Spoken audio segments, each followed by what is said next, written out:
When I learned how to dive in the Keys, almost the entire coral reef was alive. In the last 15 years, we've lost 60% of the living coral reef. But yet, when people go and they dive in Florida for the first time, they still think it's beautiful. And so that baseline for environmental quality is shifting, and it will continue to shift until we can present those people with a picture that says, no, this is what the pristine condition is or was, and this is where you see it today. And if we can't do that, there won't be any political will, there won't be any impetus for those new generations of people to engage or to try to restore it, because they'll think that it's pristine, and every one of them will accept a certain amount of degradation from what they consider to be pristine before they take action to do anything about it. And if that happens slow enough, it'll just continue forever.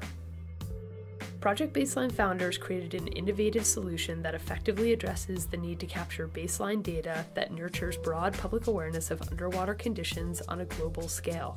Our mission is simple: empower passionate citizens to observe and record change within the world's aquatic environments in a way that fosters public awareness and supports political action. How do we accomplish this ambitious agenda? Project Baseline leverages a network of highly skilled volunteer scuba dive teams by focusing their energy on 3 central objectives.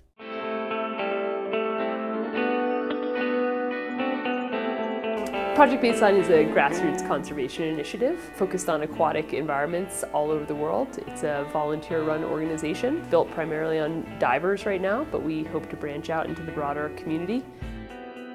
Project Baseline is an endeavor to start to document local aquatic environments from this point forward so that we can eliminate the generational amnesia that exists today when we're looking at environments. Our mission is to encourage divers and empower those divers to be able to go out on a regular basis and record what they see in the local environment that they dive on a regular basis.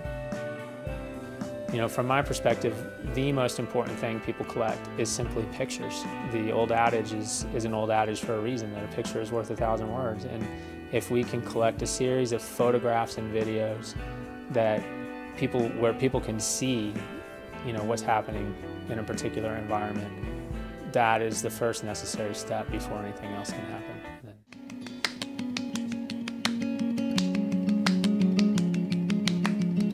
You know, we recognize that there are people heading into underwater environments all over the world, and we'd like to harness the power of all of those divers by giving them the tools and the platform required to take their observations that they're collecting anyway as they snap images, video, create dive logs, and give them a platform to share their observations with the world.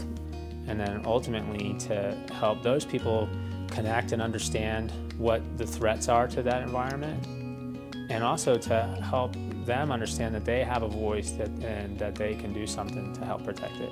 We really want to create a long-term catalog of those observations. We want to make sure that the public can see a record building over time. And we believe that our underwater diving community has something really powerful to share with entities that maybe view water resource management from a more scientific perspective, but maybe have less of a personal connection to these environments. You know, unfortunately, most of the people that are tasked with, you know, managing the resource don't go there, and if they do, they don't go there on a very frequent basis.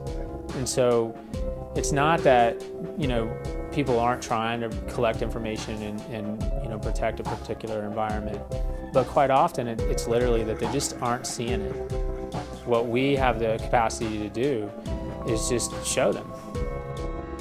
I can tell a politician, or I can tell a scientific community that 30 years ago I could see down 65 feet from the surface without a problem.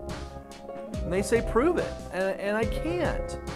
And so the data and the conviction that we have as divers within this project will allow us to get more involved. I don't think it's going to take 5 to 10 years. I think all it's going to take is to get people organized enough to collect the information, the pictures, the data, to be able to articulate their story in a way that will resonate with the politicians and the organizations that are tasked with protecting the resource. And I think we can accomplish that on a much shorter timeline if we had the resources to dedicate to it.